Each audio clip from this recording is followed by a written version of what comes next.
بسم اللہ الرحمن الرحیم۔ السلام علیکم ساتھیوں، آئیے جانتے ہیں خلیل اللہ کی زندگی کے بارے میں۔ جی ہاں، حضرت ابراہیم علیہ السلام کے بارے میں، جن کا لقب خلیل اللہ تھا۔ اللہ کے محبوب پیغمبر ہونے کے ساتھ ساتھ اللہ کا دوست ہونے کا بھی شرف آپ کو حاصل ہوا۔ تفسیر حقانی میں حضرت ابراہیم علیہ السلام کا سلسلہ نسب کچھ اس طرح بیان کیا گیا ہے۔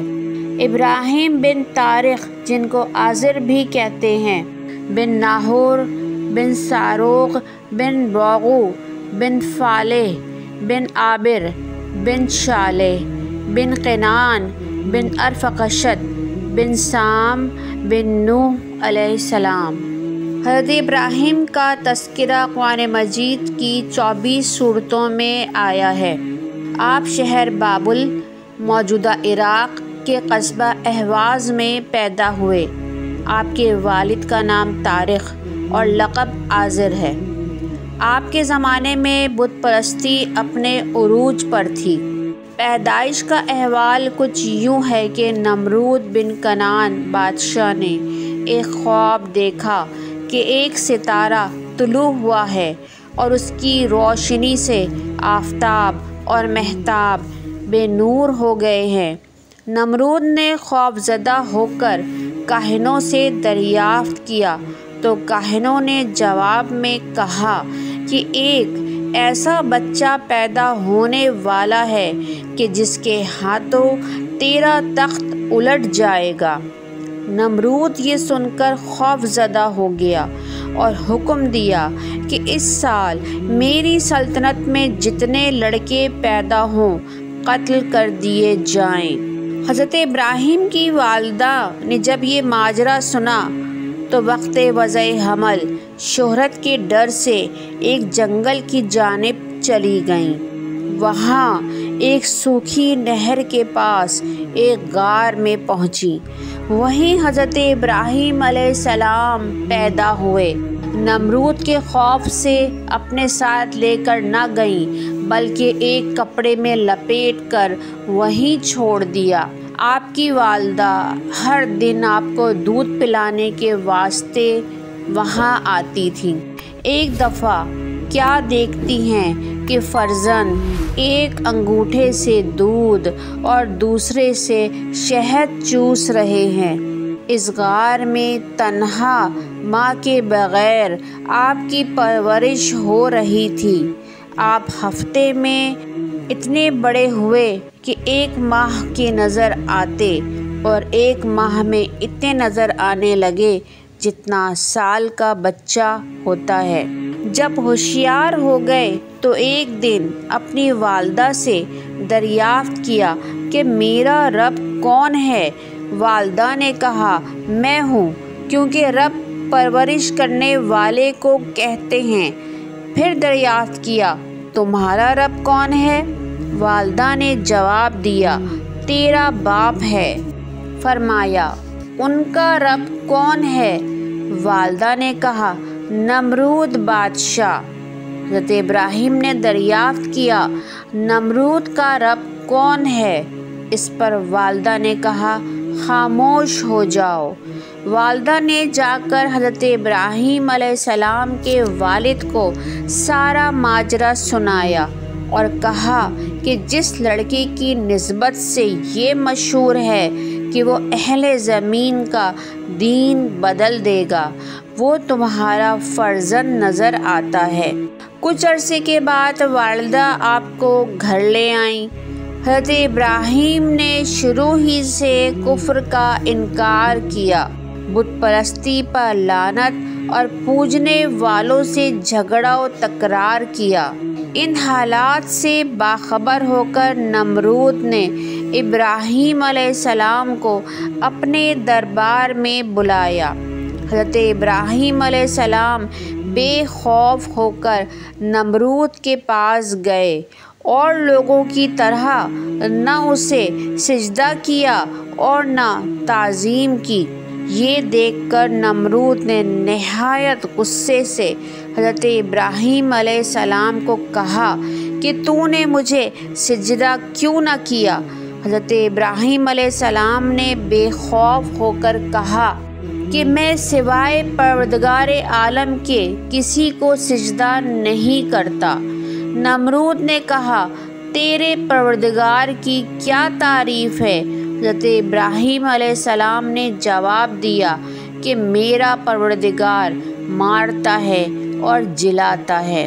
نمرود نے کہا میں بھی تو مارتا اور جلاتا ہوں۔ اس نے 2 قیدیوں کو قید خانے سے بلوایا جو واجب القتل تھے۔ ان میں سے ایک کو قتل کروا دیا اور دوسرے کو چھوڑ دیا۔ پھر حضرت ابراہیم علیہ السلام سے کہا یہ دیکھو میں نے ایک کو مار دیا اور ایک کو زندہ چھوڑ دیا، اسی لیے میں تمہارا پروردگار ہوں۔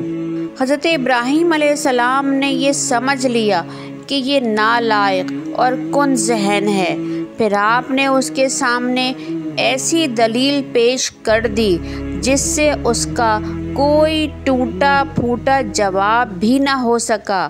ابراہیم علیہ السلام نے فرمایا کہ میرا رب سورج کو مشرق سے نکالتا ہے، اگر تم سچے ہو تو مغرب سے نکال کر دکھاؤ، جیسا کہ سورہ بقرہ میں ارشاد ربانی ہے۔ کہا ابراہیم نے پس اللہ تعالیٰ لاتا ہے سورج کو مشرق سے، پس لے آ تو اس کو مغرب سے۔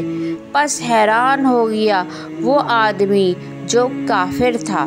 اس سوال کا نمرود سے کوئی جواب نہ بن پایا۔ اکثر لوگ جو وہاں موجود تھے اس معاملے کو دیکھ کر مسلمان ہو گئے۔ پھر ایک دن حضرت ابراہیم علیہ السلام نے اپنے والد سے کہا آپ کیوں ان بتوں کو پوجتے ہیں جن کے نہ کان ہیں اور نہ آنکھیں اور نہ آپ کو کوئی نفع پہنچا سکتے ہیں نہ نقصان؟ آزر نے لاجواب ہو کر کہا اگر تو ہمارے خداؤں سے بیزار ہوگا تو سنسار کیا جائے گا، جیسا کہ سورۃ الانبیاء میں ارشاد ربانی ہے، اور بلا شک ہم نے ابراہیم کو اول ہی سے رشد و ہدایت عطا کی تھی اور اس کے معاملے کے جاننے والے تھے۔ جب اس نے اپنے باپ اور قوم سے کہا یہ مجسمے کیا ہیں جن کو تم لیے بیٹھے ہو، کہنے لگے کہ ہم نے اپنے باپ داداؤں کو انہی کی پوجا کرتے پایا ہے۔ حضرت ابراہیم علیہ السلام نے اپنے والد کو سمجھانے کی بڑی کوشش کی اور ان سے کہا میرے پاس سچا علم آیا ہے جو آپ کے پاس نہیں آیا، میری بات مان لیں، میں آپ کو سیدھا راستہ دکھاؤں گا۔ اے میرے بابا جان، شیطان کی تابعداری نہ کریں، شیطان ہمارا کھلا دشمن ہے۔ میں آپ کے لیے اللہ کے عذاب سے ڈرتا ہوں۔ حضرت ابراہیم علیہ السلام کی اس نرم نصیحت کا بھی باپ پر کچھ اثر نہ ہوا اور جواب میں کہا اے ابراہیم تو ہم کو ہمارے معبودوں کی عبادت سے منع کرتا ہے؟ یاد رکھ اگر تو باز نہ آیا تو تجھے سنسار کر دیا جائے گا، جیسا کہ سورہ مریم آیت 42 میں ارشاد ربانی ہے۔ کہا باپ نے کیا تو میرے معبودوں سے منہ پھیرتا ہے؟ اگر تو باز نہ آیا تو تجھے سنسار کر دیا جائے گا اور چھوڑ دے مجھ کو کچھ مدت تک۔ بہرحال حضرت ابراہیم علیہ السلام نے اپنی قوم اور والد کو ہر طرح سے سمجھایا، لیکن ان کی ہٹ دھرمی دیکھ کر دل میں عزم کر لیا کہ ان بتوں کو توڑ ڈالیں گے۔ قوم نمرود ہر سال عید کا دن مناتے تھے۔ اس دن عمدہ لباس پہن کر اور عمدہ کھانے پکا کر بتوں کے روبرو رکھ کر عیدگاہ کو جاتے تھے۔ جو کھانا بتوں کے آگے رکھتے اسے پورے سال کے لیے بڑا بابرکت جانتے۔ عید کے دن سب چلے تو انہوں نے ابراہیم علیہ السلام کو بھی ساتھ چلنے کو کہا۔ حضرت ابراہیم علیہ السلام نے ستاروں کی طرف دیکھ کر کہا، میں بیمار ہوں، ساتھ نہیں چل سکتا، اور آہستگی سے دل میں کہا، میں تمہارے بتوں کو انجام تک پہنچاؤں گا۔ جب سب لوگ بت خانہ خالی کر کے چلے گئے تو حضرت وہاں پہنچے اور کہا بتوں سے، جیسا کہ سورۃ الصف آیت 91-92 میں اللہ تعالیٰ فرماتا ہے، پس ان کے بتوں کے پاس چھپ کر چلے گئے۔ پس فرمایا، یہ اعلیٰ قسم کی چیزیں ہیں، کیوں نہیں کھاتے؟ کیا ہے تم کو؟ کیوں نہیں بولتے؟ چپکے سے مارنا شروع کیا دائیں ہاتھ سے۔ حضرت ابراہیم علیہ السلام نے بتوں کو کلہاڑے مار مار کر ٹکڑے ٹکڑے کر دیا، سوائے ایک بڑے بت کے۔ وہ کلہاڑا انہوں نے اس کے کاندھے سے لٹکا دیا اور بت خانے کا دروازہ بند کر کے واپس آ گئے۔ جب لوگ عیدگاہ سے عبادت کر کے لوٹے اور بت خانے کو پہنچے تو کیا دیکھتے ہیں کہ ان کے بت ٹوٹے پھوٹے انتہائی ذلت کی حالت میں زمین پر پڑے ہیں۔ انہوں نے کہا، کس نے یہ ظلم کیا ہے؟ ان کا شک حضرت ابراہیم علیہ السلام پر گیا اور ان کو بلا بھیجا اور پوچھا، کیا تم نے ہمارے بتوں کی یہ حالت کی ہے؟ تو ابراہیم علیہ السلام نے فرمایا کہ یہ حرکت اس بڑے بت کی ہے، اور فرمایا، مجھ سے کیا پوچھتے ہو؟ اپنے خداؤں سے پوچھو۔ اس بات میں خلیل اللہ کا مطلب یہ تھا کہ لوگ خود بخود قائل ہو جائیں گے کہ یہ تو بے جان ہیں۔ حضرت ابراہیم علیہ السلام کی بات سن کر کافر حیران تھے کہ کیا جواب دیں۔ انہوں نے آپس میں مشورہ کر کے کہا کہ ابراہیم کو آگ میں ڈال دو، تب ہی ہمارے بتوں کی ذلت کا بدلہ ملے گا۔ اس بات پر سب نے اتفاق کر لیا، کیونکہ ان سے کوئی جواب نہ بن پایا تھا۔ وہ جانتے تھے کہ ان کے بت بول نہیں سکتے اور نہ ہی حرکت کر سکتے ہیں۔ ساری قوم نے جا کر نمرود سے فریاد کی۔ نمرود نے بڑے طیش میں حضرت ابراہیم علیہ السلام کو اپنے حضور بلوایا اور کہا، تم نے ہمارے بتوں کے ساتھ یہ کیا کیا؟ تمہیں اس کی سزا کے طور پر آگ میں جلایا جائے گا۔ پھر ایک میدان میں 160 گز کا گڑھا کھودا گیا اور سارے ملک سے لکڑیاں جمع کر کے وہاں آگ دہکائی گئی۔ آگ کے شعلے آسمان سے باتیں کرتے تھے، پرندے اس کے قریب سے تو کیا دور سے بھی اڑ کر نہ گزر سکتے تھے، کوئی بنی آدم بھی اس کے نزدیک نہ جا سکتا تھا۔ آگ جلا تو دی تھی، مگر ابراہیم علیہ السلام کو اس میں کس طرح پھینکیں، یہ سوچ کر سب پریشان تھے۔ آخر ایک فارسی عربی جس کا نام ہیزن تھا، اس نے مشورہ دیا کہ ایک منجنیق تیار کرائی جائے، اس میں بٹھا کر اور مانند جھولے کے جھلا کر پھینک دیا جائے۔ چنانچہ ایسا ہی کیا گیا۔ ابن کثیر سے مروی ہے کہ اس ہیزن کو اسی وقت پروردگار عالم نے زمین میں دھسا دیا، جو زمین میں قیامت تک دھسا رہے گا۔ جس وقت ابراہیم علیہ السلام کو آگ میں ڈالا جا رہا تھا تو سب آسمان کے فرشتے، بلکہ زمین و آسمان اور اس کے رہنے والی مخلوق چیخ اٹھی۔ سب نے کہا، اے اللہ، یہ تیرے خلیل پر کیا گزر رہی ہے؟ اللہ نے فرمایا سب ابراہیم علیہ السلام کی مدد کرو۔ دو فرشتے جو بارش برسانے پر مامور تھے حضرت ابراہیم علیہ السلام کے پاس آئے اور کہا اگر اجازت ہو تو بارش برسا کر آگ بجھا دیں۔ حضرت ابراہیم علیہ السلام نے ہرگز قبول نہ کیا۔ وہ فرشتے ان کی حالت دیکھ کر بہت ملول ہوئے۔ جب منجنیق سے انہیں اچھالا گیا تو فوراً جبرائیل علیہ السلام ہوا میں حاضر ہوئے اور کہا اجازت ہو تو اسی آگ سے ان ظالموں کو جلا دوں۔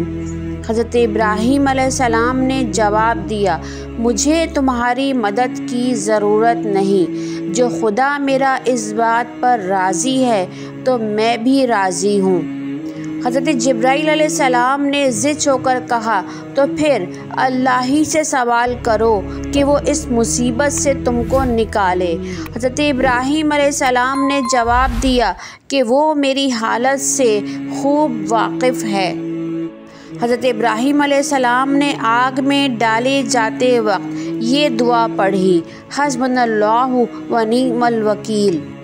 پروردگار عالم نے ان کا توکل دیکھا تو پھر خود ہی آگ کو حکم دیا اے آگ ہو جا ٹھنڈی اور سلامتی والی ابراہیم علیہ السلام پر۔ حضرت ابن عباس سے مروی ہے کہ اگر کلام الہی میں لفظ سلام نہ ہوتا تو مارے ٹھنڈ کے حضرت ابراہیم علیہ السلام کا برا حال ہو جاتا۔ جب حضرت ابراہیم علیہ السلام کو آگ میں پھینکا گیا تو فرشتوں نے حضرت ابراہیم علیہ السلام کے بازو پکڑ کر آرام سے بٹھایا۔ جنت کے فرشتے نے لباس فاخرہ آپ کو پہنایا اور حضرت ابراہیم علیہ السلام کے ارد گرد گل ریحان اور سبزے اور شگوفے لگا کر ایک طرح کا گلستان بنا دیا۔ حضرت اسرافیل علیہ السلام صبح و شام خدا کے حکم سے لذیذ قسم کا طعام پہنچاتے۔ حضرت ابراہیم علیہ السلام کا وقت نہایت خوشی اور آرام میں گزرتا۔ 7 روز اسی طرح گزر گئے۔ نمرود روز اپنے اوپر محل پر چڑھ کر دیکھتا اور ابراہیم علیہ السلام کے زندہ رہنے کے خوف سے دل میں ڈرا کرتا تھا کہ اگر ابراہیم اپنے خدا کی مدد سے اس آگ سے زندہ سلامت نکل آئے گا تو مجھ پر اور میرے ملک پر بڑی آفت لائے گا۔